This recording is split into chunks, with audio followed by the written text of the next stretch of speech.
ओम अज्ञातिमिरान्धस्य ज्ञानाञ्जनाशलाकया चक्षुरुन्मिलितं येन तस्मै श्रीगुरवे नमः।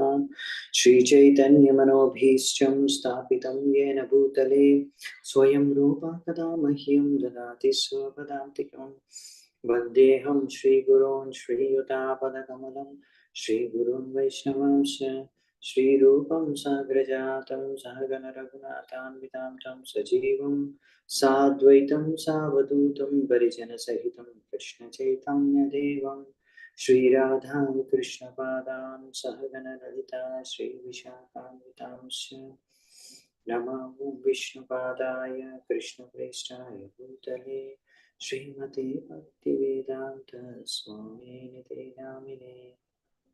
नमस्ते सारस्वते देवे गौरवाणी प्रचारिणे निर्विशेष शून्यवादी पाश्चात्यदेशतारिणे। नमो महावदन्याय कृष्ण प्रेम प्रदायते कृष्णाय कृष्ण चैतन्य नामिने गौरत्विषे नमः। हे कृष्णा करुणा सिंधु दीनबंधु जगत्पते गोपेश गोपिका कांत राधा कांत नमोस्तुते। तप्त कांचन गौरांगी राधे वृंदावनेश्वरी वृषभानुसुते देवे प्रणमामि हरिप्रिये। नीलाचल निवासाय नित्याय परमात्मने बलभद्र सुभद्राभ्यां जगन्नाथाय ते नमः। वाञ्छाकल्पतरुभ्यश्च कृपा सिन्धुभ्य एव च पतितानां पावनेभ्यो वैष्णवेभ्यो नमो नमः। जय श्री कृष्ण चैतन्य प्रभु नित्यानंद श्री अद्वैत गदाधर श्रीवासादि गौर भक्तवृंद। हरे कृष्ण कृष्ण कृष्ण हरे हरे हरे राम राम राम हरे। హరే కృష్ణ. సో మనము శ్రీమద్ భాగవతం 8వ స్కందం 22వ అధ్యాయం 18వ నంబర్ శ్లోకం నుంచి ఈరోజు చర్చించుకుందామంట. సో ఇప్పుడు శుకదేవ్ గోస్వామిది పరీక్షిత్ మహారాజుకి చెప్తున్నారనమాట. నెక్స్ట్ బ్రహ్మదేవుడు మాట్లాడతాడు అనమాట. సో ఆ విషయం చెప్తున్నారు. శ్రీ శుక ఉవాచ తస్యానుశృణ్వతో రాజన్ ప్రహ్లాదస్య కృతాంజలేః హిరణ్యగర్భో భగవాన్ ఉవాచ మధుసూదనం. సో శుకదేవ్ గోస్వామి ఏమంటారంటే, హే పరీక్షిత్ రాజా, ఇంకప్పుడు బ్రహ్మదేవుడు భగవంతుడితో మాట్లాడడానికి వచ్చారు. అక్కడ ప్రహ్లాద్ మహారాజు చెప్పింది విని, ఆయన ప్రార్థన విని, ఇప్పుడు బ్రహ్మదేవుడు కూడా వచ్చి ఇప్పుడు ఆయన విన్నపం చేసుకుంటాడు అనమాట. సో ఆ విధంగా ప్రహ్లాద్ మహారాజ్ అక్కడే ఇప్పుడు ఆయన ప్రార్థన చేసుకొని 2 చేతులు జోడించి నిల్చున్నాడు. సో ఇప్పుడు బ్రహ్మదేవుడు అక్కడికి వచ్చేసాడు అనమాట. సో బేసికల్లీ అక్కడ మనం అర్థం చేసుకోవచ్చు, ఇలా భగవంతుడికి బలి మహారాజ్ కోసం అనేసి వీళ్ళందరూ కూడా ప్రహ్లాద్ మహారాజు బ్రహ్మదేవుడు స్వయంగా ఇక్కడికి వచ్చి వేడుకుంటున్నారు భగవంతుడిని. సో నెక్స్ట్ 19వ శ్లోకం. బద్ధం వీక్ష్య పతిం సాధ్వీ తత్పత్ని భయ విహ్వల ప్రాంజలి ప్రణతోపేంద్రం భభాషేవాన్ముఖీ నృప. కానీ అలా బ్రహ్మదేవుడు చెబుదాము అని రెడీ అయిపోయాడు, భగవంతుడికి ప్రార్థన చేసుకుందామని విన్నపం చేసుకున్నాను, అలా రెడీ అయిపోయాడు. కానీ సడన్ గా అక్కడికి ఎవరు వచ్చేసారంట, బలి మహారాజు యొక్క పతిం సాధ్వి అంటే పతివ్రత స్త్రీ అనమాట. సాధ్వి అంటే ఒక పతివ్రత స్త్రీ. ఆమె వచ్చేసింది. ఎందుకంట ఈ విధంగా తన భర్తను బందీ చేసేసాడు భగవంతుడు. చాలా భయపడిపోయి అక్కడికి వచ్చేసిందంట. ఒకడు వచ్చేసి వెంటనే ప్రణామాలు అర్పించుకుంది భగవంతుడికి. అలా ప్రణామాలు అర్పించుకొని వెంటనే 2 చేతులు జోడించి మాట్లాడడం అంటే స్టార్ట్ చేసేసిందంట. సో ఇక్కడ అంటే బ్రహ్మదేవుడు మాట్లాడడానికి వెళ్తున్నాడు, కానీ ఆయన చూసింది ఏంటంటే సడన్ గా బలి మహారాజు వాళ్ళ భార్య భయంతో వచ్చేసి అలా ప్రణామం చేసి మాట్లాడడం స్టార్ట్ పెట్టేసింది. కాబట్టి బ్రహ్మదేవుడు ఆ విషయాన్ని అర్థం చేసుకొని చాలా భయంతో బాధంతో ఇప్పుడు భగవంతుడి దగ్గరికి వచ్చేసింది. మొత్తం భావంతో ఉంది. సరే కానీ బ్రహ్మదేవుడు కూడా ఆగిపోయాడంట. సో ఇప్పుడు బ్రహ్మదేవుడు చెప్పాలనుకున్నాడు, కానీ ఇప్పుడు బలి మహారాజు యొక్క వైఫ్, భార్య శ్రీ వింధ్యావళి ఇప్పుడు మాట్లాడుతుంది అనమాట భగవంతుడితో. ఏమంటుందో చూడండి. శ్రీ వింధ్యావళి ఉవాచ క్రీడార్థం ఆత్మనా ఇదం త్రిజగత్కృతం తే స్వామ్యం తు తత్ర కుధియో పర ఈశ కుర్యః కుర్యుః కర్తుః ప్రభోస్తవ కిమస్యత ఆవహంతి త్యక్తా హిరయస్తద్ అవరోపిత కృతర్వదాః. సో ఇప్పుడు శ్రీమతి వింధ్యావళి ఆమె ఏమంటుందంటే, హే భగవంతుడా, మీరే ఈ యొక్క సృష్టిని, ఈ జగత్తుని సృష్టించారు మీ యొక్క లీలలు చేసుకోవడం కోసం. కానీ కొంతమంది ఇలా మూర్ఖులు, తెలివి తక్కువ వాళ్ళు ఆక్రమించుకొని వాళ్ళు భోగించాలని ప్రయత్నిస్తూ ఉంటారు. అలాంటి వాళ్ళు నిజంగా సిగ్గులేని నాస్తికులు. ఈ విధంగా ఆక్రమణ చేసి వాళ్ళే అధిపతి అనుకుంటారు. ఇంకా వాళ్ళు ఇంకొకరికి దానం కూడా ఇవ్వాలని వాళ్ళు ఆలోచిస్తారు. ఈ విధంగా వాళ్ళు భోగించాలని చూస్తున్నారు, ఇలా ఆనందం అనుభవించాలని చూస్తున్నారు. అలాంటి పరిస్థితుల్లో ఉన్న వారు వాళ్ళు మీకేం మంచి చేయగలరు? మీరు స్వతంత్రులు, మీరే సృష్టికర్త, మీరే పాలనకర్త, ఇంకా మీరే సంహారకర్త ఈ యొక్క జగత్తుకి. సో ఇప్పుడు ఏంటంటే బలి మహారాజు యొక్క భార్య కూడా చూడండి చాలా ఇంటెలిజెంట్ అన్నమాట. ఒక విధంగా చెప్పాలంటే ఆమె వచ్చింది ఎందుకంటే, విషయం ఏంటంటే డెఫినెట్ గా తన భర్తను భగవంతుడి నుంచి ఇలా పరిస్థితి నుంచి బయట తీసుకురావడానికి, రక్షించడానికి. కానీ ఇప్పుడు వచ్చి ఫస్ట్ ఆమె అంటే బేసికల్ చెప్పారంటే ఇండైరెక్ట్ లా, మా యొక్క భర్త ఒక తెలివి తక్కువ పని చేశాడు, బుద్ధి లేక చేశాడు, తప్పు చేశాడు, అసలు చేయాల్సిందే కాదు ఇలా అని ఫస్ట్ ఆ విధంగా చెప్పాలంటే భగవంతుడు చేసింది కరెక్ట్ అన్న విధంగా సమర్థిస్తూ మాట్లాడుతుంది, పొగుడుతుంది భగవంతుడిని. అండ్ ముఖ్యంగా ఏంటంటే తన యొక్క భర్తని రక్షించుకోవడానికి వచ్చింది అక్కడికి ఆమె. సో ఈ విధంగా ఆమె చెప్పేది ఏంటంటే, ఆయన ఒక అసురుడు కాబట్టి అసురుడిలా ప్రవర్తించే అంత ఏదో అధిపతి అనుకుంటున్నాడు, ఏదో దానం కూడా ఇవ్వగలను అనుకుంటున్నాడు, మీకే దానం ఇచ్చేంత గొప్పడైపోయి అనుకుంటున్నాడు. కానీ అసలు మీకు ఎవరు ఏమి ఇవ్వలేరు, ఏమి చేయలేరు అసలైతే, ఎందుకంటే మీరే అందరికి చేస్తారు. సో ఈ విధంగా ఇక్కడ మనకి చెప్తున్నారనమాట. ఈ విధంగా మెయిన్లీ ఏంటంటే అసురుల ప్రాబ్లం ఏంటంటే, వాళ్ళు దేవతలకి డిఫరెన్స్ ఏంటంటే, అసురులు ఏంటంటే వాళ్ళు ఇలాగా మొత్తం ఆక్రమించేసుకొని మనం భోగించేద్దాం, ఇది మన సంపత్తి అనే భావనతో వాళ్ళు భోగిస్తారు. ఇది నాది, నా ఇష్టం వచ్చినట్టు నేను ఎంజాయ్ చేస్తాను, లేకపోతే నేను దాన్ని సంపాదించుకొని ఎంజాయ్ చేస్తాను. ఈ మెంటాలిటీ ఉంది చూడండి, దీన్ని డెమోనియాక్ మెంటాలిటీ, అసురిక ప్రవృత్తి అంటారు అనమాట. ఇప్పుడు మామూలుగా బయట వాళ్ళు ఇలాంటి ప్రవృత్తితో జీవిస్తున్నారు. ఎందుకు భగవంతుడు ఎందుకు? భగవంతుడు నాకు ఏం చేశాడు? నేనే చాలా కష్టపడ్డాను, ఎన్ని కష్టాల్లో ఉన్నా, ఎంతో కష్టపడి నేనే పైకి వచ్చాను, కాబట్టి ఇవంతా నా కష్టార్జితం, నా ఇష్టం వచ్చినట్టు నేను భోగిస్తాను, నా ఎంజాయ్ చేస్తాను. దానికి మళ్ళీ మధ్యలో భగవంతుడు ఎందుకు? ఆయనకి ఎందుకు వెళ్ళి థ్యాంక్స్ చెప్పాలి, ఆయనకి ఎందుకు పూజలు చేయాలి, అసలు ఎందుకు వెళ్ళాలి టెంపుల్కి, మనకేం అవసరం అని కూడా జనాలు వాదిస్తూ ఉంటారు అనమాట. సో అంతా కూడా నాస్తికులు, ఆసురిక ప్రవృత్తి అనమాట. సో మరి దేవతలు కూడా స్వర్గం కావాలని అక్కడ ఒక విధంగా చెప్పాలంటే అదితి కూడా అదే కదా, నాకు స్వర్గం కావాలి అంటే. ఇప్పుడు మరి బలి మహారాజు నాకు స్వర్గం కావాలి, అక్కడ దేవతలు కూడా, ఇంద్రుడు కూడా, అదితి కూడా నాకు స్వర్గం కావాలి. మరి ఇద్దరికి తేడా ఏంటి? తేడా ఏంటంటే ఇక్కడ తేడా ఇదే. అసురులు ఏంటంటే ఇది నాది, నేను ఎంజాయ్ చేస్తాను అంటారు. కానీ దేవతలు ఏంటంటే వాళ్ళకి క్లియర్ గా తెలుసు అనమాట, నాకు ఎంజాయ్ చేయాలని ఉంది, కానీ అసలైతే అంత భగవంతుడిదే.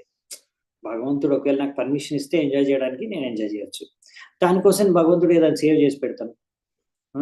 సో వాళ్ళు ఏంటంటే భగవంతుడిని, ఆయన మా యొక్క ప్రభు, ఆయన ఒక మా మాస్టర్,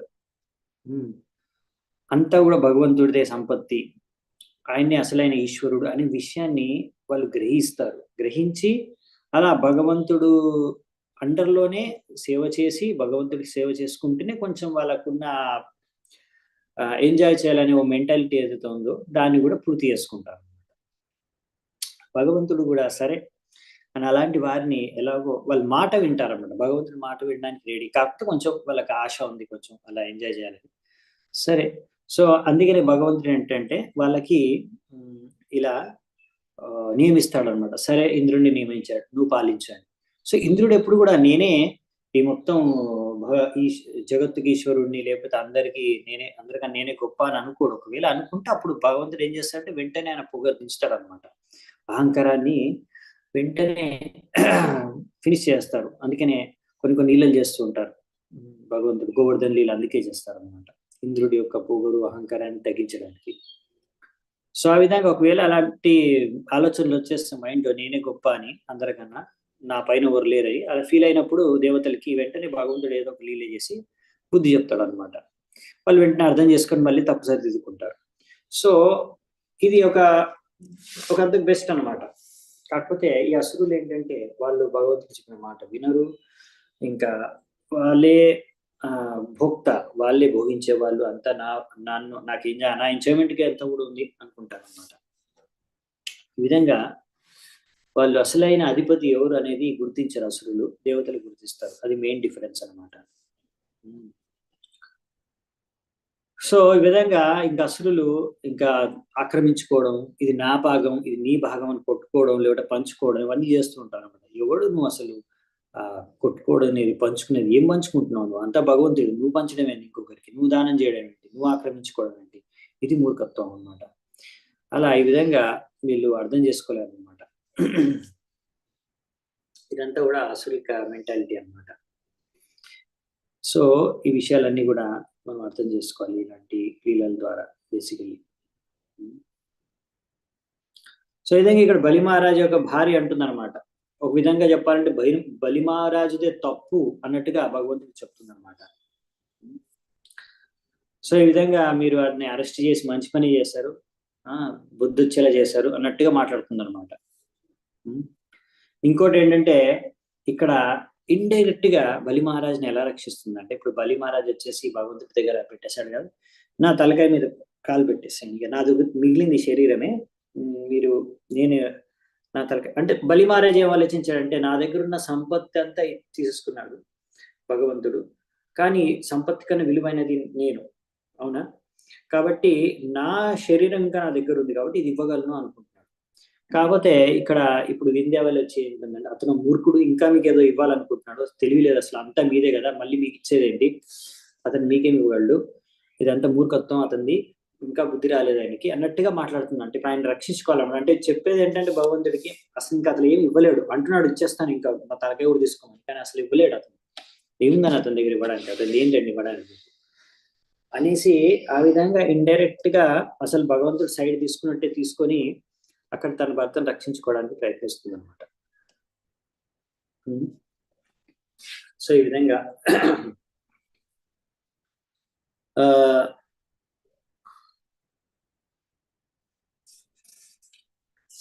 సో ఇది వింధ్యావళి యొక్క తెలివితో అలా భగవంతుడికి ఇలా ప్రార్థన చేసుకుంటాం. ఒక సైడ్ నుంచి భగవంతుడిని పొగుడుతూ తన భర్తను రక్షించుకోవడానికి, అలాగే భగవంతుడి యొక్క కృపనే ఆశిస్తూ ఆ విధంగా ఇక్కడ ప్రార్థన చేసుకుంటుంది అనమాట.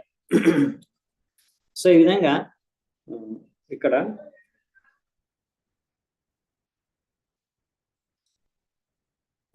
ఈమె తర్వాత నెక్స్ట్ ఈమె అయిపోయిన తర్వాత బ్రహ్మదేవుడు ఆయన స్టార్ట్ చేస్తున్నాడు ఆయన ప్రార్థన.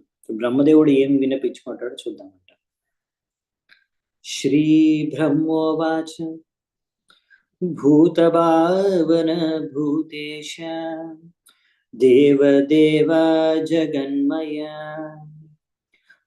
ముంచైనం హృత సర్వస్వం నాయం అర్హతి నిగ్రహం. బ్రహ్మదేవుడు ఏమంటాడంటే,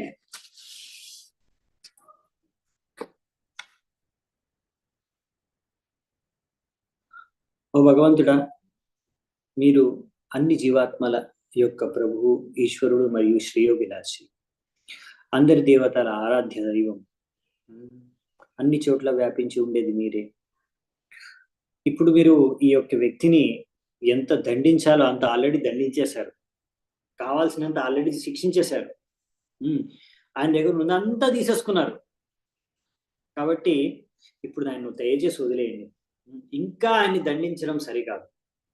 చూడండి, బ్రహ్మదేవుడు వచ్చేసి ఇప్పుడు ఒక విధంగా చెప్పాలంటే ఇప్పుడు ప్రహ్లాద్ మహారాజ్ వచ్చి చెప్పుకున్నాడు, వింధ్యావళి వాళ్ళు కూడా చెప్పారు. వాళ్ళిద్దరు కూడా కొంచెం ఇండైరెక్ట్ గా భగవంతుడిని పొగుడుతూ కొంచెం సాఫ్ట్ గా అడిగారు, అంటే కృప చూపించమని.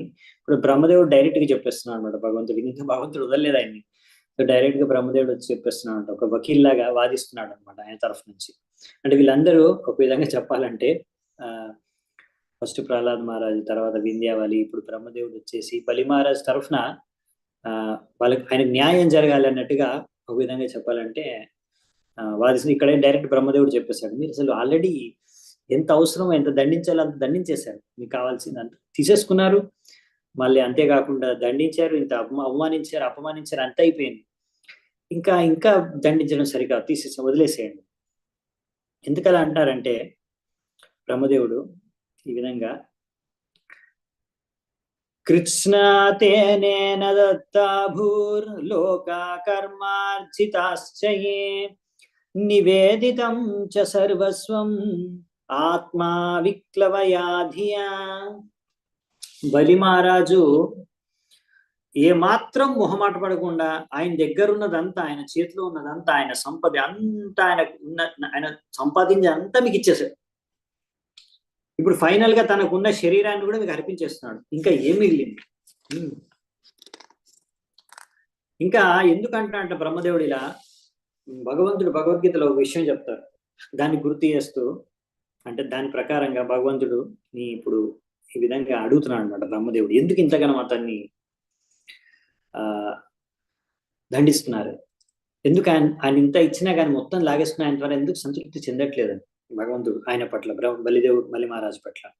అని ఏమంటారంటే, యత్పాదయోరశతధీ సలిలం ప్రదాయ దుర్వాంకురైరపి వింధాయ సతీం సపర్యాం అప్యుత్తమాం గతిమసౌ భజతే త్రిలోకీం దాశ్వాన విక్లవమనా కథమార్తిమృచ్చేత్. మీరు శలిలం ప్రదాయ అంటే ఏదో మీకు నీళ్ళు అర్పణ చేస్తే కూడా అంతే కదా, ఒక గడ్డి అర్పణ చేసిన, కొత్తగా పొంచిన గడ్డి, లేకుంటే పూల యొక్క మొక్కలు అర్పించిన మీ పాద పద్మాల దగ్గర ఒకవేళ ఒక వ్యక్తి మంచి సద్భావనతో భగవద్ధామాన్ని ప్రాప్తించుకుంటాడు. అటువంటిది ఈ బలి మహారాజు నిష్కపటమైన భావనతో మీకు ముల్లోకాలు కూడా అర్పించేశాడే, మరి ఎందుకు మళ్ళీ ఆయన్ని బంధించి ఇలా అవమానించి ఇలాంటివి అవసరమా ఆయనకు చేయడం? అసలు తగదు కదా ఇది. అంటే బేసికల్లీ ఈ విధంగా వాదిస్తున్నాడు అనమాట, ఒక విధంగా ఒక లాయర్ వాదించినట్టు కేసు ఇక్కడ బ్రహ్మదేవుడు. ఎందుకంటే భగవద్గీతలో అంటారు కదా కృష్ణుడు, పత్రం పుష్పం ఫలం తోయం యో మీ భక్త్యా ప్రయచ్చతి తదహం భక్తిపాహృతం అశ్నామి ప్రయతాత్మ. ఏదో ఫలము, పువ్వు, నీరు, ఒక ఆకు ఇచ్చేస్తే చాలు, నాకు ప్రేమతో భక్తితో నేను దాన్ని స్వీకరించేస్తాను. ఎప్పుడైనా మరి ఎంత భక్తితో భావనతో, అసలు ఏమాత్రం నిష్కపటమైన భావంతో ఇచ్చేసాడే, అంతా కూడా మీ పైన ఉన్న శ్రద్ధ, ప్రేమతోని, భక్తితోని మీకు ఇచ్చాడు మొత్తం. మరి అటువంటిది అటన్ని మరి అలా మీరు ఓన్లీ పత్రం పుష్పం తీసుకొని మీరు సంతృష్టి చెంది వాళ్ళని భగవద్ధామాన్ని పంపించేస్తారు, మరి ఇతన్ని ఎందుకు ఇలా దండిస్తున్నారు అంటే ఇప్పుడు భగవంతుడు ఫిలాసఫీని ఆయనకు చెప్తున్నారు అనమాట. అంటే మీ ప్రకారం మీరు ఇట్లా దండించకూడదు, దాన్ని ఎందుకు దండిస్తున్నారు, అసలు ఏం కారణం ఉందని. ఇదైతే అంటే టూ మచ్ అయిపోతుంది. బ్రహ్మదేవుడు అనేది అంటే టూ మచ్ అయిపోతుంది, ఇక్కడ టూ మచ్ అన్యాయం జరిగిపోతుంది బలి మహారాజుకి. సో ఒక విషయం మనము గమనిస్తాము, ఇలా చైతన్యలో కూడా, చైతన్య మహాప్రభు లీలలో కూడా ఒకసారి చైతన్య మహాప్రభు ఒక దేవటిని దండిస్తాడు, అతన్ని ఇతని ఇంకా ముఖం నేను చూడండి, ఇతన్ని బహిష్కరించేస్తాడు అతను తప్పు చేస్తే. అప్పుడు మిగతా వాళ్ళ భక్తులందరూ వచ్చి కూడా విన్నపించుకుంటారు అనమాట భగవంతుడికి, మహాప్రభుకి, ఆయన మీరు అంత పెద్ద శిక్ష విధించారు, పాపం ఆయన మరి చాలా బాధపడుతున్నాడు, అది ఇది అని, కొంచెం ఆయనకి కనుకరించండి అని. ఆ విధంగా సో ఫైనల్గా ఆయన కరుణిస్తాడు మహాప్రభు.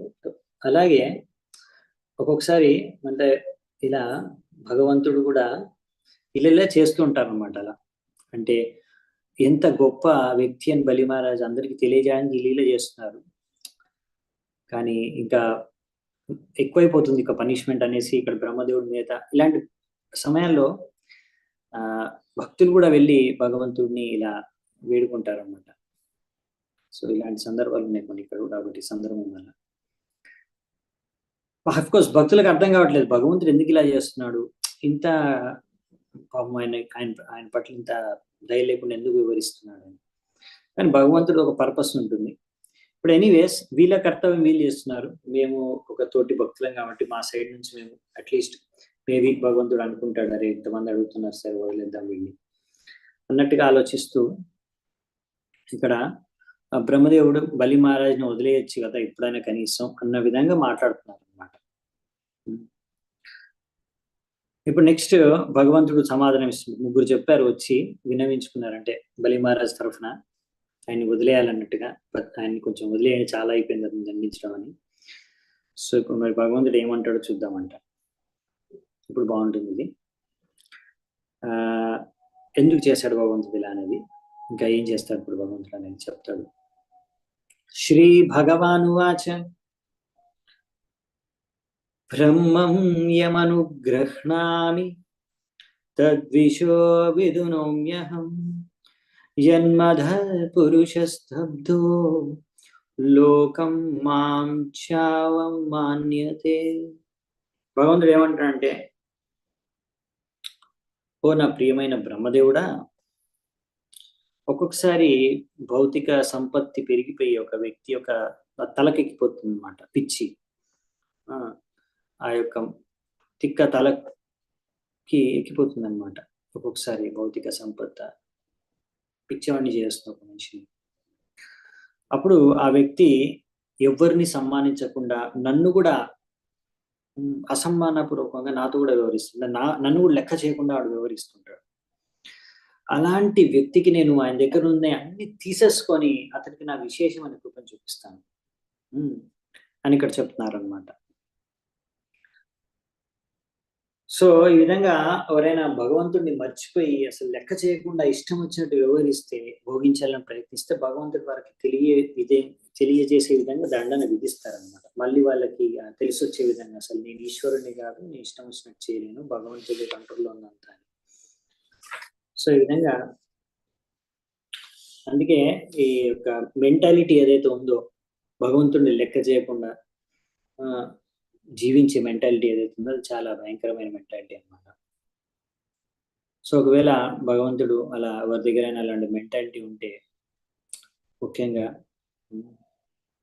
అలా అన్ని తీసేసుకుంటాను నేను అని ఒకటి వార్నింగ్ ఇస్తున్నాడు అనమాట బలి మహారాజు ద్వారా. సో 25వ శ్లోకం. యదా కదాచిత్ జీవాత్మా సంసరన్ నిజ కర్మభిః నానాయోనిష్వనీశోయం పౌరుషీం గతిమావ్రజేత్. ఈ విధంగా ఒక జీవాత్మ జన్మ మృత్యు చక్రంలో తిరుగుతూ రకరకాల శరీరాల్ని ధరిస్తూ తన యొక్క కర్మఫలాలను అనుభవిస్తూ ఇలా బద్ధ జీవాత్మ ఎప్పుడో భాగ్యవశత్తు భాగ్యం కలిగినప్పుడు ఒకసారి మనిషి జన్మని దొరుకుతుంది. సో ఈ మనిషి జన్మ అనేది, మానవ జన్మ అనేది చాలా దుర్లభం అని ఇక్కడ చెప్తున్నారు మన భగవంతుడు. సో ఇక పాయింట్ ఏంటంటే మనిషి జన్మ అనేది చాలా దుర్లభం. ఇంకా అందుకనే ఈ మనిషి జన్మలో మనము ఒక బాధ్యతాయుతంగా వ్యవహరించాలి. ఇది మెయిన్ పాయింట్ అనమాట. దుర్లభం మనిషి జన్మ అంటే ఒక బాధ్యతాయుతంగా వ్యవహరించుకోవాలి. అందుకని సో ఇలాంటి అవకాశాన్ని సద్వినియోగం చేసుకోవాలన్నమాట. అది బాధ్యతాయుతంగా వ్యవహరించడం అంటే.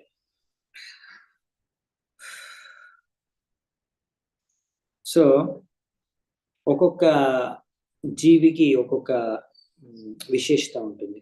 అలాగే మానవ జన్మకు విశేషత ఏంటంటే ఇలా మనము భగవంతుడిని అర్థం చేసుకొని, భక్తి చేసుకొని భగవద్ధామానికి తిరిగి వెళ్ళగలుగుతాం. అటువంటిది అలా భగవంతుడిని లెక్క చేయకుండా ఇష్టం వచ్చినట్టు భోగిస్తూ జీవిస్తే అది ఇంకా పశువులాగా జీవిస్తున్నట్టే మనం. మరి మనిషి జన్మ లభించి ఇంకా లాభం లేకుండా పోతుంది. సో అందుకనే అలా మనిషి జన్మ లభించిన తర్వాత కూడా ఒకవేళ పశువులా జీవిస్తే పురుష ప్రకృతిస్థో హి భుంక్తే ప్రకృతి జాన్గుణ కారణం గుణ సంగోస్య సద్యోని జన్మషు. సో ఈ విధంగా 3 గుణాలతో సాంగత్యం చేస్తూ అలా భోగిస్తూ కర్మలు చేసుకుంటూ ఉంటే ఇంకా రకరకాల శరీరాలను ధరిస్తూనే ఉంటాం. మనకు దొరికిన ఈ మానవ జన్మ ఈ యొక్క గోల్డెన్ ఆపర్చునిటీని మిస్ చేసుకుంటాం అన్నమాట. సువర్ణ అవకాశాన్ని మిస్ చేసుకుంటాం. అందుకనే ఆ రిస్క్ తీసుకోకూడదు. మళ్ళీ మనము పశువు అయ్యే రిస్క్ తీసుకోకూడదు. భగవంతుడు లెక్క చేయకుండా జీవిస్తే మళ్ళీ పశువు అవ్వాల్సింది, డౌటే లేదండి. అందుకనే మనము బాధ్యతతో జీవించాలన్నమాట. బాధ్యతాయుతంగా జీవించాలి. ఇంకా చెప్పాలంటే ఆ విధంగా మనము భగవంతుడి కోసం అలా బాధ్యతలు తీసుకోవాలి. భగవంతుడి యొక్క ఈ ఉద్దేశం అందరినీ భగవద్ధామానికి తిరిగి తీసుకెళ్ళాలి అనే ఉద్దేశాన్ని, ఆయన యొక్క ఈ సంకల్పాన్ని, అంటే ఆయన యొక్క కోరికను మనము తీర్చడానికి ప్రయత్నించాలి మానవ జన్మలో. మనము భక్తి చేసుకొని తిరిగి వెళ్ళాలి, అలాగే ఇంకొకరిని కూడా భక్తిలోకి తీసుకొని రావాలి. అందుకనే ప్రభుపాల్ వారు ఈ యొక్క ఇస్కాన్ సంస్థను స్థాపించారు. ఇలా మనుషులకు ఎవరికి తెలియదు బాధ్యతాయుతంగా జీవించడం ఏంటో, అది నేర్పించాలి. దానికే ఒక సంస్థ కావాలనేది ఏర్పరిచారు ఇస్కాన్ని. సో అందుకనే మనము ఇలా ఈ సంస్థలో మనము సేవ చేయాలి, లేకపోతే ఈ యొక్క కార్యంలో మన వంతు భాగస్వామ్యం ఉండాలన్నమాట. అలా ఓన్లీ మనం భక్తి చేసుకోవడం కాకుండా ఈ యొక్క సంస్థ ఈ కార్యం అయితే చేస్తుందో, భగవంతుడి యొక్క కోరికను పూర్తి చేయడానికి ప్రయత్నిస్తుందో, అందుకే ఈ సంస్థని ఇక్కడ మనం ఏదో ఒక విధంగా ఈ సంస్థలో సేవ చేసుకొని ఇస్కాన్కి ఏదో విధంగా మనము హెల్ప్ చేయగలిగితే, అంటే దాని ద్వారా మనము యాక్చువల్లీ మంచి అవకాశం మనకి. ఎందుకంటే మనకు తెలియదు ఎలా మరి భగవంతుడికి సేవ చేసుకోవాలి, లేకపోతే ఈ యొక్క భగవంతుడిని సంతృప్తి పరచాలి. సో ఇది చాలా ఈజీ అన్నమాట మనకి ఒక విధంగా. సో అందుకనే మనము ఒకవేళ అలా ఏదైనా బాధ్యతలు తీసుకుంటే అది ఇంకా మంచిదన్నమాట. సో ఆ విధంగా ఇంకా భక్తిలో ముందుకెళ్ళడానికి అదొక మంచి అవకాశం. సో నెక్స్ట్ వచ్చేసి 26వ శ్లోకం. జన్మ కర్మ వయోరూప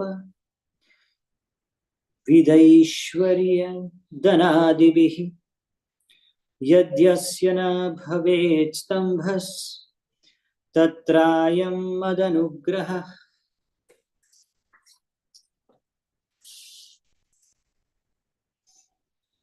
ఒకవేళ ఒక మనిషి ఒక మంచి పరివారంలో, అంటే ధనికుల పరివారం కానీ, సంస్కారవంతమైన పరివారంలో, ఐశ్వర్యవంతమైన పరివారంలో ఒకవేళ పుడితే ఇంకా ఆయన అలాంటి అద్భుత కార్యాలు చేస్తే ఆ వ్యక్తి, ఇంకా ఆ విధంగా ఆయనకి మంచి అన్ని రకాల యోగ్యతలు ఒకవేళ కలిగి ఉంటాయి. అంటే మంచి శరీరం, సౌందర్యం, యౌవనం, బుద్ధి, పాండిత్యం, విద్య, ధనము, సో ఇవన్నీ ఉండి కూడా జన్మైశ్వర్య శృత శ్రీ ఇలాంటివన్నీ కూడా, అన్ని రకాల ఐశ్వర్యాలు, అన్ని రకాల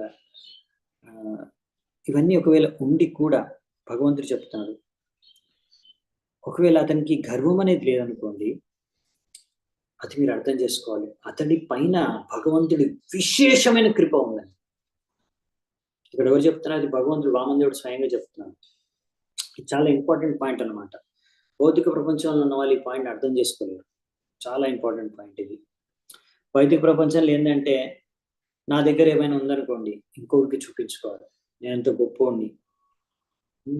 ఒకవేళ సౌందర్యం ఉందనుకోండి, చూపించుకోవాలి నేనెంత హ్యాండ్సమ్ అని. ఓ రకరకాల ఫోటోలు పెట్టుకొని అందరికీ అన్ని సోషల్ మీడియాలో సర్క్యులేట్ చేసి చూపించుకోవాలి. నేనెంత అందంగా ఉన్నాను చూడండి, చూడండి, చూడండి, చూడండి. అలాగే ఒకవేళ డబ్బు ఉందనుకోండి, జనాలకు చూపించాలి. నా దగ్గర ఎంత డబ్బు ఉంది, నేను ఎంత గొప్పగా నా బర్త్డే ఫంక్షన్ చేసుకోగలను, లేకపోతే నా మ్యారేజ్ ఫంక్షన్ చేసుకోగలను, లేకపోతే ఈ విధంగా చిన్న చిన్న ఫంక్షన్లకు కూడా అలా పెద్దగా ఖర్చు పెట్టి చేస్తారనమాట. నేను ఎంత గొప్ప అని చూపించుకుంటాను, నా దగ్గర ఎంత ధనం ఉంది అని చూపించుకోవడం. సో ఆ విధంగా ఒకవేళ ఏదైనా తీసుకొని ఇలాంటివి గర్వంతో ఉంటే కనుక, గర్వం లేకుండా ఉంటే కనుక అది భగవంతుడి యొక్క విశేషత కానివ్వదు. కానీ అది జనాలు అర్థం చేసుకోలేరు. ఎవరైనా దగ్గర అలా ధనం ఉంది చాలా కానీ చూపించుకోవట్లేదు అనుకోండి, వాళ్ళు అనుకుంటారు ఏంటి వీడు. రెస్పెక్టివ్ జనాలు, బయట లోకం అలా ఉంటుంది. కానీ అలాంటి సరైనది కాదనమాట.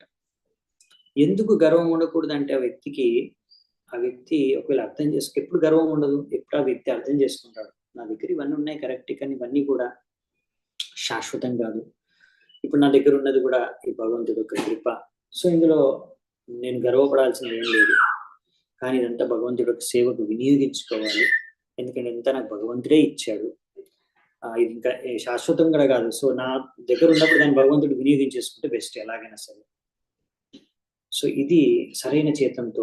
అందుకే అనవసరంగా అందరూ పొగుడుతున్నారు కాబట్టి అలా పొగిడినప్పుడు ఆ వ్యక్తి ఇంకా అసలు ఏమనుకుంటాడంటే, అరే ఎందుకు ఇంత పొగుడుతున్నారు నన్ను అనవసరంగా, అసలు అయితే ఇది నా గొప్పతనం ఏముంది, అంత భగవంతుడి యొక్క గొప్ప, భగవంతుడి యొక్క కృప నా పైన, భగవంతుడు పొగడాలి అని అనుకుంటాడు.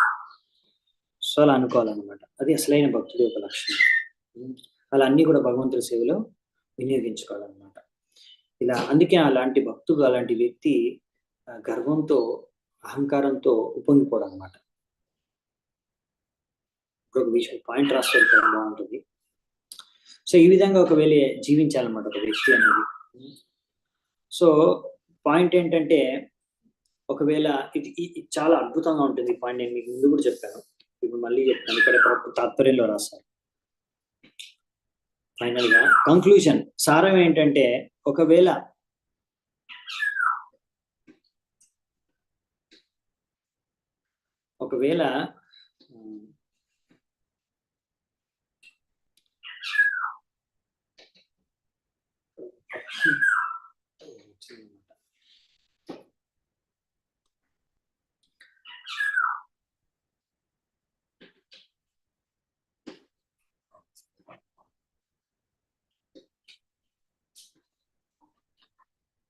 ఎనీవేస్ అదే ఇప్పుడు వెళ్ళట్లేదు అనిపిస్తుంది.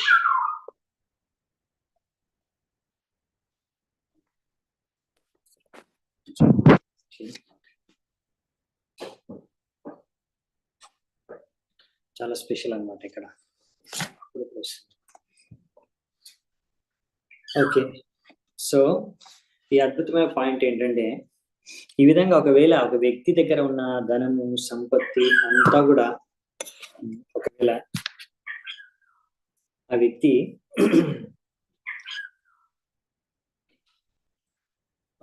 డెప్రైడ్ ఆఫ్ హిస్ వెల్త్, ఒకవేళ ఒక వ్యక్తి మొత్తం ధనము భగవంతుడు హరించుకుంటే అది కూడా భగవంతుడు ఒక కృపనే, కానీ అంత విశేషమైన కృప కాదన్నమాట.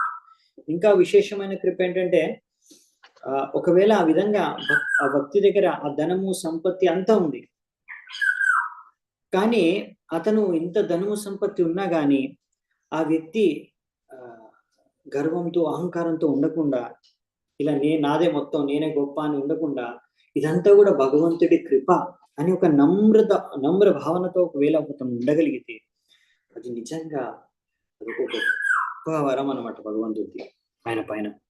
అసలైన కృప, అది విశేషమైన కృప.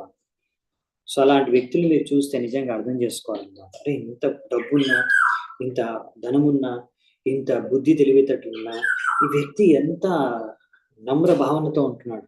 రియల్లీ అలాంటి వ్యక్తులు నిజంగా మనం అప్రిషియేట్ చేయాలన్నమాట. ఇది ఒక భగవంతుడైన విశేష కృప ఉంది ఆయన పైన. ఓకే. సో నెక్స్ట్ 27వ శ్లోకం. మానస్తంభ నిమిత్తానాం జన్మాదీనాం సమంతతః సర్వశ్రేయ ప్రదీపానాం హంత ముహ్యేన్న మత్పరః. ఈ విధంగా మామూలుగా అయితే ఒక ఐశ్వర్యవంతుల ఇంట్లో జన్మించడం, ఇలాంటి ఎన్నో రకాల ఐశ్వర్యాల్ని పొందడం అనేది భక్తి మార్గంలో అవి ఆటంకాలుగా మారొచ్చు. ఎందుకంటే దీనివల్ల ఒక వ్యక్తి ఒక అహంకారం, గర్వం పెరిగిపోతుంది కనుక. కానీ శుద్ధ భక్తుడిని ఎప్పుడు కూడా ఇవన్నీ డిస్టర్బ్ చేయమన్నమాట. మన జన్మైశ్వర్య శృత శ్రీభిర్ ఏదమానాం మదః పుమాన్ నైవ్రహాత్య విధాతుం వై త్వామకించన గోచరం అని కుంతిమారాని ఒకసారి ప్రార్థన చేసుకుంటుంది. మామూలుగా ఇవేంటంటే ఐశ్వర్యాలు, ఈ ధనము, సంపత్తి, సౌందర్యం అవన్నీ కూడా ఏంటంటే జనాల్ని మామూలుగా మదం ఎక్కిచ్చేస్తాయంట, గర్వంతో, అహంకారంతో. అది సమస్య. కానీ శుద్ధ భక్తుల్ని అవి డిస్టర్బ్ చేయలేవు. ఇప్పుడు ఇక్కడ ఉదాహరణలు ఇస్తున్నారు. ధ్రువ మహారాజు ఉన్నాడు. భగవంతుడు ఆయనకి ఎంత సంపత్తి, ఎంత పెద్ద రాజ్యం ఇచ్చాడు. బ్రహ్మదేవుడు తన పెద్ద లోకం ఇచ్చేసాడు ఆయనకి. అవునా? సో ఈ విధంగా ఆయన ధ్రువ మహారాజు ఏమి భగవంతుడి యొక్క భక్తి మార్గంలోంచి ఆయన తప్పిపోలేదు. ఎందుకంటే ఒకసారి తన తమ్ముడు చనిపోతే అది యక్షులు చంపారని తెలిసి ఆ యక్షులందరినీ వధించడం మొదలు పెడతారు. ఆ టైంలో కుబేరుడు వచ్చి వధించకూడదు, ఇంకా చాలా అంటే ఆపేస్తాడు. వెంటనే నిలిపివేస్తే కుబేరుడు ఎంతో ఆనందపడి వెంటనే ధ్రువ మహారాజుని ఏదైనా వరం కోరుకు అని అడిగితే ధ్రువ మహారాజు ఏదైనా అడగొచ్చు, అతన్ని ఎటువంటి భౌతిక వరాన్ని అడగొచ్చు. కానీ ఆయన అప్పుడు కూడా అంటే చిన్నపిల్లాడు ఉన్నప్పుడు మంచి భక్తి చేసుకున్నాడు, పెద్దగా రాజాగా మరిచిపోయాడు కృష్ణుడు. అంత ఐశ్వర్యం వచ్చిన తర్వాత అలా ఎప్పుడు జరగలేదు అనమాట. ఆయన అప్పుడు కూడా ఏమడిగాడంటే, నాకు ఈ విధంగా భగవంతుడికి భక్తి సరిగ్గా భక్తి చేసుకోవాలి కంటిన్యూస్ గా, ఆ విధంగానే నాకు వరం ఇవ్వండి, నాకు ఇంకేం అవసరం లేదు, భగవంతుడి భక్తి అవసరం అని కోరుకున్నాను అనమాట. సో ఈ విధంగా అందుకనే ఒకసారి ఒక వ్యక్తి శుద్ధ భక్తుడు అయిపోతే భగవంతుడి భక్తిలో, సో ఆ వ్యక్తికి ఇంకా భౌతికంగా ఏం ఐశ్వర్యాలపైన ఆసక్తి ఉండదు. ఒకవేళ ఆయన దగ్గర ఉన్నా లేకున్నా దాంతో సంబంధం లేదు. దాంతో అతను డిస్టర్బ్ అవ్వడం, లేకున్నప్పుడు డిస్టర్బ్ అవ్వడు, ఉన్నప్పుడు డిస్టర్బ్ అవ్వడం అనమాట. నార్మల్ గా జనాలు ఏంటి, ధనం ఒకవేళ కోట్లు వచ్చేసాయి అనుకోండి, అసలు ఇంకా తట్టుకోలేరు ఆనందం. అలాగే ఒకవేళ ఉన్నదంతా పోగొట్టుకున్నారనుకోండి, ఆ దుఃఖం కూడా తట్టుకోలేరు జనాలు. సో ఇది నార్మల్ మనుషులు అనమాట ఇలా బిహేవ్ అయ్యేది. కాకపోతే శుద్ధ భక్తులు ఏంటంటే భగవంతుడికి మొత్తం తీసేసుకున్న భగవంతుడు నో టెన్షన్, బలి మహారాజు లాగా. ఒకవేళ భగవంతుడు ఇప్పుడు బలి మహారాజు కూడా ఇస్తాడు, అలాగే ధ్రువ మహారాజు కూడా ఇచ్చాడు చాలా ధనం, సంపత్తి, అయినా కానీ నో డిస్టర్బ్ అస్సలు అవ్వరు. సుధామ కూడా అలాగే, ధ్రువ మహారాజు అలాగే, ప్రహ్లాద్ మహారాజు అలాగే, ఇప్పుడు బలి మహారాజు కూడా అలాగే. సో ఇలా మనం ఎన్నో ఉదాహరణలు చూడవచ్చు అనమాట. సో ఈ విధంగా ఇంకొక విషయం ఏంటంటే, భగవంతుడు ఎప్పుడు కూడా మనం భక్తి చేసుకోవడం కారణంగా ఏవైతే మనకి ఐశ్వర్యాలు కానీ సంపద కానీ కలుగుతుందో అది ఎప్పుడు భగవంతుడు తీసుకోడు. కానీ చాలా మంచి పాయింట్ అనమాట. ప్రభుపాల్ గారు రాస్తున్నారు ఇక్కడ, ఇంట్రెస్టింగ్ పాయింట్ ఇది. చాలా మందికి ఈ పాయింట్ తెలియకపోవచ్చు.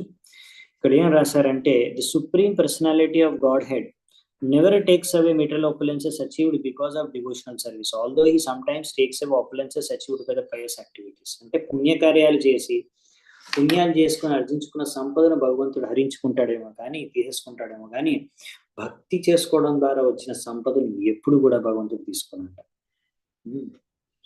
సో విధంగా ఎందుకు ఇలా అంటే, భగవంతుడు భక్తుడిని ఈ విధంగా గర్వరహితంగా ఉండడానికి, ఇంకా మంచి స్థానంలో బాగా భక్తి చేసుకోవాలనే ఉద్దేశంతో ఇలా భగవంతుడు భక్తులతో ఇలా వ్యవహరిస్తాడు, ఇలాంటి లీలలు చేస్తాడు అనమాట. సో ఒకవేళ ఫర్ ఎగ్జాంపుల్ ఒక స్పెషల్ డివోటీ ఉన్నాడు అన్నమాట, ఆయన ప్రచారం చేసుకోవాలి, కానీ అతను తన యొక్క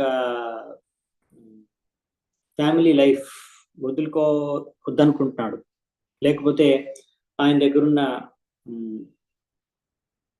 ఐశ్వర్యాన్ని, భౌతిక ఐశ్వర్యాల్ని, సంపదని వదులుకోవద్దు అనుకుంటున్నాడు. వీటన్నిటి కారణంగా అతను భగవంతుడికి సేవ చేసుకోలేకపోతున్నాడు. సో అప్పుడు భగవంతుడు ఏం చేస్తాడంటే అప్పుడు అలాంటి ఐశ్వర్యాలని అవన్నీ తీసేసుకుంటాడు.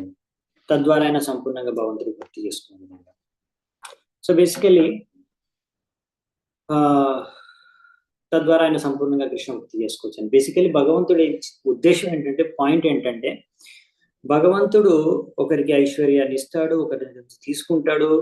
అదంతా పాయింట్ కాదు. పాయింట్ ఏంటంటే ఏమి చేస్తే ఆ వ్యక్తి భక్తి బాగా చేసుకోగలడు, ఆ వ్యక్తి భక్తిలో ఇంకా బాగా ప్రచారం చేయగలడు, ముందుకెళ్ళగలడు అనే ఉద్దేశంతో భగవంతుడు చేస్తాడు అన్నమాట భక్తులకి. ఆ విధంగా నెక్స్ట్ వచ్చేసి 28వ శ్లోకం. ఏష దానవదైత్యానాం అఘ్రణీ కీర్తివర్ధనః అజాయిషీదజయాం మాయాం సీదన్నపి న ముహ్యతే. బలి మహారాజు ఇక్కడ ఈ విధంగా ఇలాంటి లీల ద్వారా అసురుల మధ్యలో కూడా, ఇంకా ఇలాంటి భగవంతుని నమ్మని నాస్తికుల మధ్యలో కూడా ఈ విధంగా ఆయన ఎంతో ఖ్యాతి సంపాదించాడు.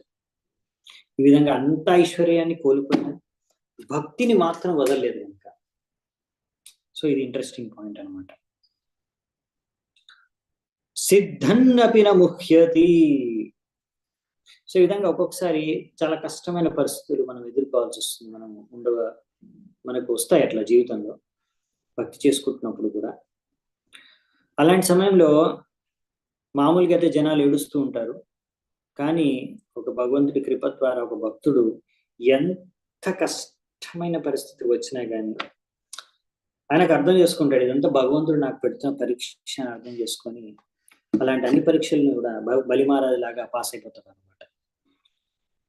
సో అలాంటి పరీక్షలన్నీ ఇప్పుడు బలిమహారాజు పాస్ అయిపోయాడు అనే విషయాల్ని ఇప్పుడు ఇక్కడ నెక్స్ట్ వచ్చే శ్లోకాల్లో చెప్తున్నారంట.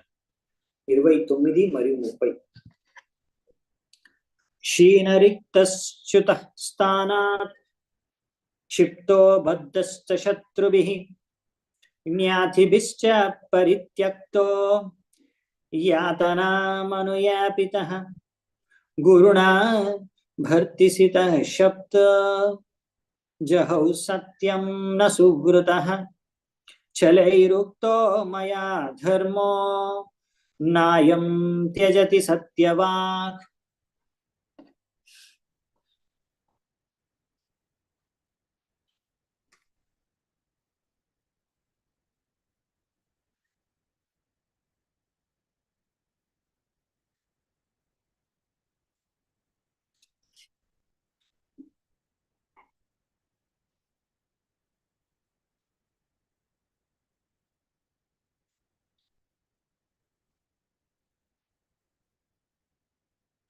సో అనువాదం ఏంటంటే, ఈ యొక్క శ్లోకం యొక్క అనువాదం, ఈ విధంగా అన్ని రకాల ఐశ్వర్యాల్ని కోల్పోయి ఆయన యొక్క కొంత ఉన్నతమైన స్థానం నుంచి పడిపోయిన, ఈ విధంగా ఓడిపోయి, ఈ విధంగా బందీ అయిపోయి, రకరకాల అవమానాలకి గురై తన బంధువులు మిత్రులు కూడా వదిలేసే పరిస్థితికి వచ్చేసాడు. ఈ విధంగా ఇంత రకమైన కష్టాన్ని, బాధని ఈ విధంగా బందీ అయ్యి ఒక విధంగా తన గురువు నుంచి కూడా శాపాన్ని పొందాడు. సో ఒక విధంగా చెప్పాలంటే బలి మహారాజుకి ఎక్కడ లాభం జరగలేదు, అందరూ అన్ని వైపుల నుంచి ఆయన కష్టం వచ్చింది. ఇలాంటి బలి మహారాజు అయినా కానీ ఇప్పుడు కూడా నేను ఇచ్చిన వచనాన్ని తప్పను అనే సంకల్పంతో ఉన్నాడు. ఇదంతా ఎవరు చెప్తున్నారు? భగవంతుడు చెప్తున్నాడు, వామన దేవుడు. ఆయన అన్ని చెప్తున్నాడు. అసలు ఎంత భరించాడు బలి మహారాజు, ఎవరో చెప్పట్లేదు, స్వయంగా వామన దేవుడు చెప్తున్నాడు ఈ శ్లోకం. నేను కావాలనే ఈ విధంగా చెప్పాను, అతను నువ్వు మాట నిలబెట్టుకోలేదు అని బాగా తిట్టాను ఆయన, అన్నో మాటలు అన్నాను, కావాలనే అన్నాను. ఇంత అన్నా గాని, ఇంత నేను మాటలు అన్నా గాని ఆయన తన మాటను మాత్రం తప్పలేదు, తను ఇచ్చిన వచనాన్ని మాత్రం నిలబెట్టుకోవడానికే ప్రయత్నించాడు. సో ఈ విధంగా చెప్పాలంటే బలి మహారాజ్ని ఇప్పుడు వామనదేవ్ పొగుడుతున్నారు. ఇదన్నమాట ఇప్పుడు అసలైన పాయింట్. సో బలి మహారాజు భగవంతుడు పెట్టిన పరీక్షను, ఎంతో కఠిన పరీక్ష పెట్టాడు, అది పాస్ అయిపోయాడు బలి మహారాజు. సో ఇప్పుడు ఇది భగవంతుడి యొక్క కృప అన్నమాట భక్తుడి పైన. ఒక్కొక్కసారి అలా చాలా టఫ్ ఎగ్జామ్స్ పెడతారనమాట, అసలు తట్టుకోలేనంత, వేరే వాళ్ళందరూ తట్టుకోలేకపోయారు చెప్పాలంటే. ఎవరు అక్కడ ఉన్న వాళ్ళు తట్టుకోలేకపోయారు, ఇంత కష్టమైన ఎగ్జామ్ పెట్టేసరికి భగవంతుడు. కానీ బలి మహారాజ్ పాస్ అయిపోయాడు అనమాట. అటువంటి పరిస్థితుల్లో ఎవరు కూడా అలాంటి ఎగ్జామ్ పాస్ అవడం అనేది సాధ్యం కాదు చాలా మటుకు. సో ఇంత ఎగ్జామ్ పెట్టినా కానీ, ఇంత పరీక్షలు పెట్టినా పాస్ అయిపోయాడు అనమాట. ఇది కూడా భగవంతుడి కృపయే. ఇంత తట్టుకోగలిగే శక్తి కూడా భగవంతుడు ఇచ్చాడు బలి మహారాజ్కి. కానీ ఇక్కడ విషయం ఏంటంటే బలి మహారాజ్ని ఇప్పుడు ప్రశంసిస్తున్నాడు అనమాట వామనదేవుడు. ఇదంతా కూడా ఇప్పుడు అందుకే అందరూ ఇప్పుడు మెచ్చుకుంటారు బలి మహారాజు. అసలు ఎంత గొప్ప బలి మహారాజు, ఎంత భరించాడు, ఎంత సహించాడు, ఎంత కఠిన పరీక్షను సహించాడు, ఎంత గొప్ప భక్తుడు. సో ఈ విధంగా భవిష్యత్తులో ఇప్పటి వరకు అంటే భవిష్యత్తులో పొగుడుతారు అనే ఉద్దేశంతోనే ఇలా చేశారు. అంటే భగవంతుడు ఎలాంటి కార్యాలు చేస్తాం తద్వారా. చూడండి ఇప్పుడు మన శ్రీల ప్రభుపాదుల వారు ఉన్నారు, ఆయన కూడా అలాగే ఆయన దగ్గర ఉన్నదంతా కూడా తీసేసుకున్నారు భగవంతుడు. ఆయన ధనము, సంపత్తి, పరివారం అంతా కోల్పోయాడు.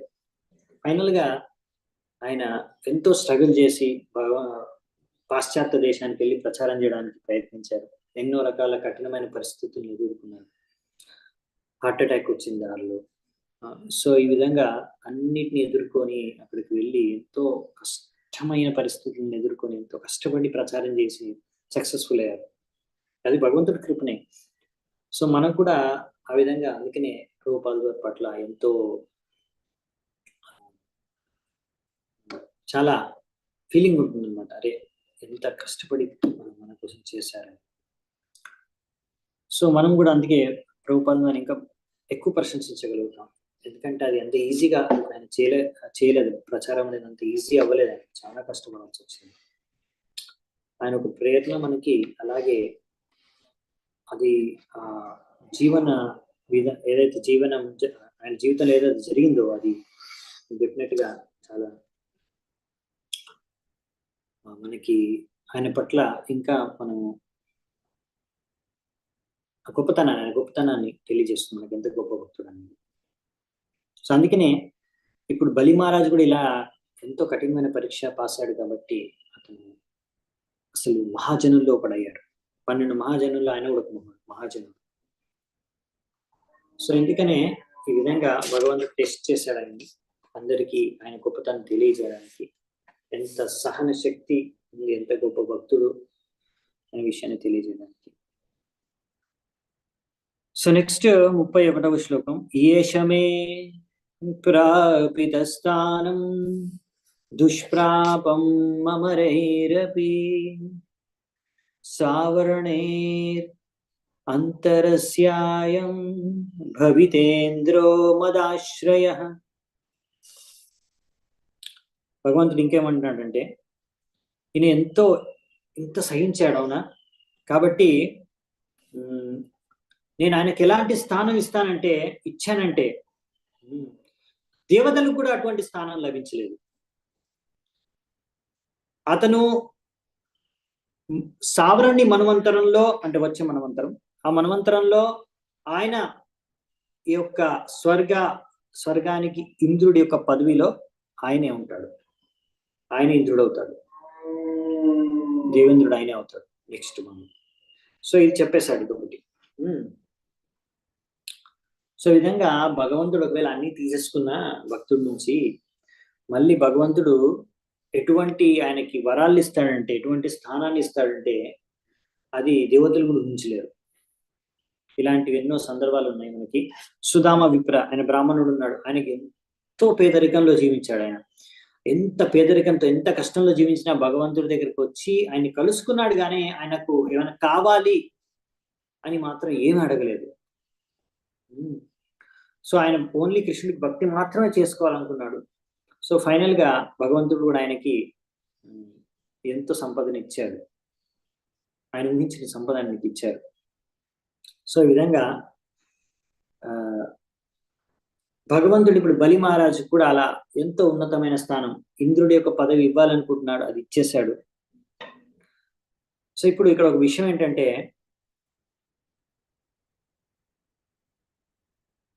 ఇప్పుడే ఇంద్రుడి యొక్క పదవిని ఆయనకి ఇవ్వచ్చు కావాలంటే, కానీ ఇప్పుడు ఇక్కడ ఉన్న ఇంద్రుడు ఇంకా మిగతా దేవతలందరూ కూడా ఒకవేళ ఆ పదవి ఆయనకి ఇచ్చేస్తే మరి వాళ్ళందరూ మళ్ళీ వాళ్ళు ఏడుస్తారు, ఈర్ష్యతో అసూయతో ఉంటారు ఆయన పట్ల. అరే బలి మహారాజు వెళ్ళిపోయింది ఆ పదవి అని. సో అందుకనే భగవంతుడు ఏంటంటే ఇక్కడ, లేకపోతే తర్వాత అయినా కానీ ఎప్పుడైనా కానీ, కాబట్టి ఇక్కడ భగవంతుడు ఒక వాక్యం యూజ్ చేస్తారన్నమాట, భవితేంద్రో మదాశ్రయ అంటే ఇది చాలా ఇంపార్టెంట్. బలి మహారాజుకి ఏమన్నారంటే, ఇప్పుడు నీకు నేను ఇంత గొప్ప స్థానాన్ని ఇస్తున్నాను కాబట్టి ఆ దేవతలు తర్వాత అయినా నీ పట్ల అసూయత ఉండొచ్చు, నేను ఇటువంటి స్థానానికి ఇస్తాను అనుకుంటున్నాను కాబట్టి, కానీ నువ్వు ఎప్పుడు నా ఆశ్రయంలో ఉంటావని. దాని అర్థం ఏంటనేది నెక్స్ట్ చూస్తాం మనం, నెక్స్ట్ శ్లోకాల్లో భగవంతుడు ఏమంటాడు, నా ఆశ్రయంలో ఉంటావని. అంటే ఇప్పుడు అక్కడ ఓన్లీ ఇంద్రుడి పదవే ఫ్యూచర్ లో ఇవ్వడమే కాదు, ఇప్పుడు కూడా భగవంతుడు ఆయనకి ఏదో ఇస్తున్నాడు, ఇంకా ఇవ్వబోతున్నాడు, చెప్తాడు 32వ శ్లోకంలో. తావత్ సుతలం అధ్యాస్తాం విశ్వకర్మ వినిర్మితం యదాధయో వ్యాధయశ్చ క్లమస్తంద్రాపరాభవః నోపసర్గాని వసతాం సంభవంతి మమేక్షయ. నువ్వు ఆ ఇంద్రుడి పదవి పొందే వరకు, ఆ స్వర్గానికి ఇంద్రుడు అయ్యే వరకు నువ్వు సుతల లోకంలో జీవిస్తావు. ఈ సుతల లోకం కూడా నా యొక్క ఆజ్ఞ ప్రకారం విశ్వకర్మ దాన్ని నిర్మించాడు. ఈ విధంగా ఇది స్వయంగా నా చేత రక్షింపబడే ఈ లోకం కాబట్టి, ఈ లోకంలో ఉండే వాళ్ళకి ఎటువంటి మానసిక శారీరక మానసిక సమస్యలు, రోగాలు, అలసట, ఇంకా ఎటువంటి సమస్యలు ఉండవు అనమాట. ఇంకా నువ్వు ఎప్పుడు అక్కడ ఎటువంటి సమస్యలు, ఇలాంటి ఇబ్బందులు, ఇలాంటి ఓడిపోవడం అనేది ఎవరి చేతిలో జరగదు ఎప్పుడు. ఇలాంటి ఏ సమస్యలు అంటే స్వర్గంలో ఉండే సమస్యలు కూడా నీకు అస్తుల లోకంలో ఉండవు. కాబట్టి నువ్వు అక్కడ ఎంతో శాంతిపూర్వకంగా జీవించవచ్చు అని చెప్తున్నారు భగవంతుడు. నేను నీకు సురక్షణ ఇస్తాను, కల్పిస్తున్నాను.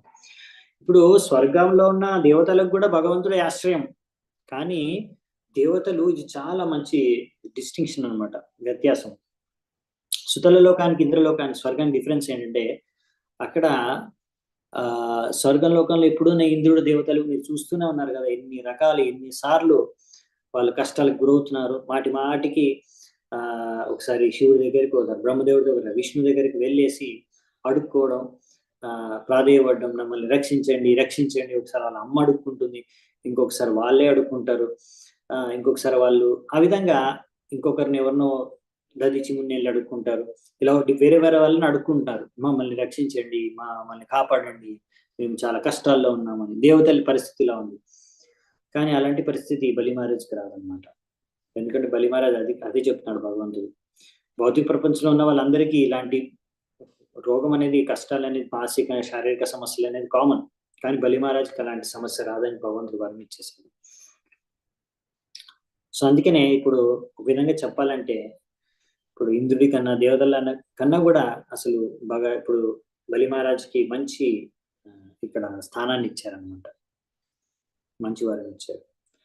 ఇప్పుడు విశ్వకర్మ అంటే ఆయన సాధారణమైన మనిషి కాదనమాట, ఆయన ఒక ఇంజనీర్ అనమాట, దేవతల ఇంజనీర్. ఆయన దేవతలకు మాత్రమే బిల్డింగ్లు కడతాడు స్వర్గంలో, అలాంటి ప్లేసెస్ లో. కానీ ఇక్కడ బలి మహారాజు కోసం కట్టాడు, ఎందుకంటే భగవంతుడు ఆజ్ఞ ఇచ్చాడు. ఇక్కడ బెంగాల్లో అయితే విశ్వకర్మ పూజ చేస్తారు, విశ్వకర్మని పూజిస్తారన్నమాట, పెద్ద ఫెస్టివల్ లాగా. సో అంటే ఆయన ఒక దేవత, ఇక్కడ బాగా గుర్తింపు ఉంది, మన సైడ్ అంత లేదు కానీ. సో ఈ విధంగా ఆయన వామనదేవుడు చెప్పాడు, విశ్వకర్మ ఆయనకి మంచి సుతల్లోకాన్ని నిర్మించాడు. అక్కడ రకరకాల బిల్డింగ్స్, రాజమహల్లు అన్ని ఉంటాయి అన్నమాట. స్వర్గం కనీసం స్వర్గం అంత బాగా అయితే ఉంటాయి, అంతకన్నా బాగానే ఉంటాయి స్వర్గం కన్నా, కానీ కనీసం మినిమం స్వర్గం అంత బాగా అయితే ఉంటాయి. ఇంకా విషయం ఏంటంటే ఇక్కడ ఎటువంటి అక్కడ సమస్యలు రావు, స్వర్గంలో వచ్చే సమస్యలు కూడా రావు. సో ఇది సాధారణమైన విషయం కాదనమాట, చాలా గొప్ప విషయం. అంటే దేవతలకు ఉండే కష్టాలు కూడా ఆయనకు ఉండవు అనమాట. సో ఇంకా చాలా మంచి స్థలం ఇచ్చారనమాట. నెక్స్ట్ 33వ శ్లోకం. ఇంద్రసేన మహారాజా యాతి భోభద్రమస్తుతే సుతలం స్వర్గిభి పార్థ్యం జ్ఞాతిభి పరివారిత. బలి మహారాజు ఏమంటున్నాడంటే, ఓ బలి మహారాజా, ఇప్పుడు నువ్వు ఇంకా సుతల లోకానికి వెళ్ళు, ఏదైతే దేవతలు కూడా కోరుకుంటారో అటువంటి లోకాన్ని నిర్మించాను నీకోసం, అక్కడికి వెళ్ళు, అక్కడ ఎంతో శాంతియుతంగా నువ్వు జీవించు, నీ యొక్క బంధువులు, నీ యొక్క మిత్రులు అందరితో సహా నీకు అంతా శుభమే కలుగుగాక అని భగవంతుడు ఆశీర్వదిస్తున్నాడు. సో ఇంకేం కావాలి? ఇప్పుడు భగవంతుడు ఆ విధంగా సుతల లోకాన్ని స్వర్గలోకం కన్నా కూడా మంచి లోకంగా మార్చేశాడు. స్వర్గ లోకం కన్నా కూడా 100 రెట్లు ఇంకా మంచి లోకం అనమాట సుతల లోకం. ఎందుకని ఇక్కడ డైరెక్ట్ గా చెప్పారు, స్వర్గభిప్రార్థ్యం అంటే స్వర్గం కన్నా మంచి లోకానికి ఇచ్చేసాను వెళ్ళు. సో అందుకనే భగవంతుడు ఒకసారి భక్తుడి నుంచి ఏమైనా తీసేసుకున్నాడంటే, చూడండి భగవంతుడు తీసుకుంటున్నాడు భక్తుడి నుంచి అంటే డెఫినెట్ గా భక్తుడికి ఆ భగవంతుడు అంతకన్నా ఎక్కువే ఇస్తాడు. సో అదే ఇప్పుడు మనం ఇక్కడ బలి మహారాజు ఒక విషయంలో చూస్తున్నాం అనమాట. అందుకే భయపడాల్సిన అవసరం లేదు, భగవంతుడికి ఏమైనా ఇవ్వడానికి, లేకపోతే భగవంతుడు ఏమైనా తీసేసుకుంటే మనది కంగారు పడాల్సిన అవసరం లేదు, మనకి ఇంకా భగవంతుడు ఎక్కువ ఇస్తాడు. సో అందుకే ఇక్కడ మళ్ళీ భగవంతుడు అంతేకాకుండా బలి మహారాజ్ని అన్ని తీసేసుకున్నా కానీ, అన్ని సమర్పించుకున్నా కానీ ఆయన తన ఫ్యామిలీ నుంచి సపరేట్ చేయలేదు. ఇంకా భగవంతుడు అన్నాడు, నువ్వు నీ యొక్క కుటుంబ సభ్యులతో జ్ఞాతిభి పరివారిత, పరివారంతో నీ యొక్క బంధువులతో అందరితో కలిసి నువ్వు శాంతంగా ప్రశాంతంగా జీవించు అక్కడ ఆనందంగా అని ఇప్పుడు చెప్తున్నాడు, భగవంతుడే చెప్తున్నాడు. ఇది నత్వామపి భవిష్యంతి లోకేశ కిం ఉతాపరే త్వచ్చసానాతికాన్ దైత్యాన్ చక్రం మే సుదయిష్యతి. ఈ విధంగా ఈ సుతల లోకంలో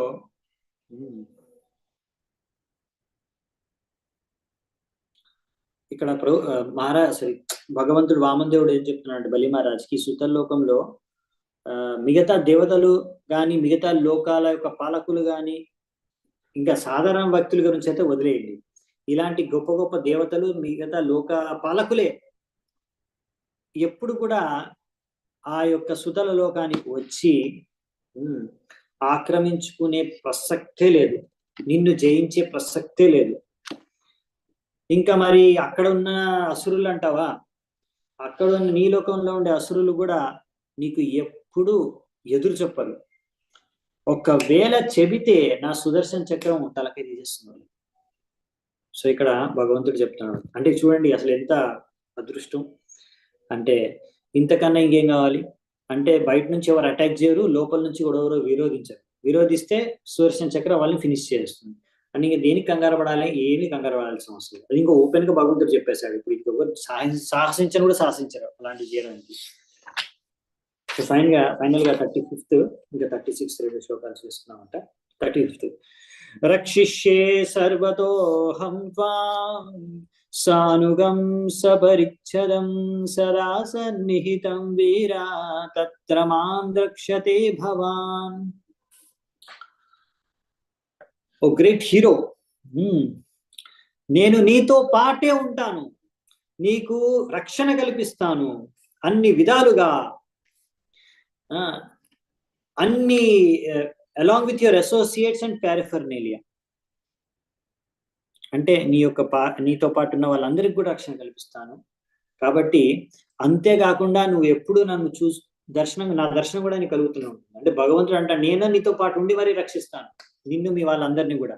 ఇక నువ్వు ఎప్పుడు నన్ను దర్శనం చేసుకుంటూ ఉండొచ్చు, నీకు నా దర్శన భాగ్యం కూడా ఎప్పుడూ కలిగి ఉంటుంది. చూసారా ఎంత భగవంతుడు ఇంతగానో యాక్చువల్లీ దేవతలకు కూడా భగవంతుడు ఇవ్వలేదు, అంత బలి మహారాజు ఇచ్చాడు. నెక్స్ట్ 36th సారీ తత్ర దానవ దైత్యానాం సంగాత్తే భావ ఆసురః దృష్ట్వా అనుభావం వై సద్యః కుంతో వినంక్షతి. సో కాబట్టి అక్కడ because there you will see my supreme prowess. So ఇంకేం చెప్తున్నారంటే, ఇలా నేను అక్కడ స్వయంగా ఉంటా కాబట్టి నువ్వు నా యొక్క శక్తిని చూడగలుగుతావు. నా శక్తి ప్రభావంగా అక్కడ నీకు ఈ దానవుల, అంటే ఇప్పుడు ఆయన అనుకోవచ్చు కదా బలి మహారాజ్, అరే నేను ఉండేది కదా మొత్తం అసురుల మధ్యలోనే కదా, నీ యొక్క సాంగత్యం నాకు లభించదు కదా, భక్తి ఎలా చేసుకోవాలి. భగవంతుడు అంటే నేను నీతో పాటే ఉంటాను, నిన్ను మీ వాళ్ళందరినీ రక్షిస్తాను, నా దర్శనం నీకు ఎప్పుడు లభిస్తుంది. ఇంకా అంతేకాకుండా ఈ దానవుల ద్వారా వాళ్ళ సాంగత్యంలో యొక్క ప్రభావం నీ పైన ఎప్పుడూ పడదు. సో ఈ విధంగా భగవంతుడు ఇంకా ఇంతగానో బలి మహారాజ్కు చెప్పాడు, చేశాడు. సో అందుకని బలి మహారాజ్ ఆ విధంగా టెస్ట్ చేసిన భగవంతుడు, అన్ని పరీక్షలు పెట్టినా కానీ ఫైనల్ గా అన్ని కూడా భగవంతుడు బలి మహారాజ్కి ఇచ్చాడనమాట. అంతకని ఎక్కువ ఈ విధంగా అసత్సంగం అంటే చాలా డిఫికల్ట్. అలా అసురుల మధ్యలో ఉండి భక్తి చేసుకోవడం, అయినా కానీ నీకు ఏం ప్రాబ్లం ఉండదు, నేను ఉంటాను అక్కడ, ఆ ప్రభావం ఏం నీ పైన చూపించదని చెప్తున్నాను. సో అందుకనే ఇలా ఏమి కంగారు పడాల్సిన అవసరం లేదు. నీకు భౌతికంగా, శారీరకంగా, అన్ని విధాలుగా, అలాగే భక్తి కూడా ఎక్కడా కూడా నీకేమీ సమస్య రాదు. ఇంకా ఈ విధంగా చెప్పాలంటే మీ యొక్క సాంగత్యం ద్వారా వాళ్ళు కూడా భక్తులుగా మారిపోతారు. వాళ్ళు నిన్ను ప్రభావితం చేయరు కానీ నువ్వు వాళ్ళని ప్రభావితం చేస్తావు అని చెప్తున్నారు అన్నమాట ఇక్కడ ఈ విధంగా చెప్పాలంటే. ఓకే, సో ఈ విధంగా ఫైనల్ గా ఎన్నో వరాలు ఇచ్చేసి ఎంతో కృప చూపించారు బలి మహారాజు పైన వామన దేవుడు. దీంతో ఈ యొక్క అధ్యాయం ముగుస్తుంది. ఇంకా ఫైనల్ గా ఎపిసోడ్ ఇంకోటి ఉంది నెక్స్ట్ అధ్యాయంలో, అక్కడ కంక్లూడింగ్ ఈ యొక్క లీల కంక్లూడ్ అవుతుంది నెక్స్ట్ చాప్టర్ లో, అది రేపు చూసుకున్నామంట. సో ఈ రోజు నేను ఇక్కడ సెలవు తీసుకుంటాను. చాలా చాలా ధన్యవాదాలు. ఎంతో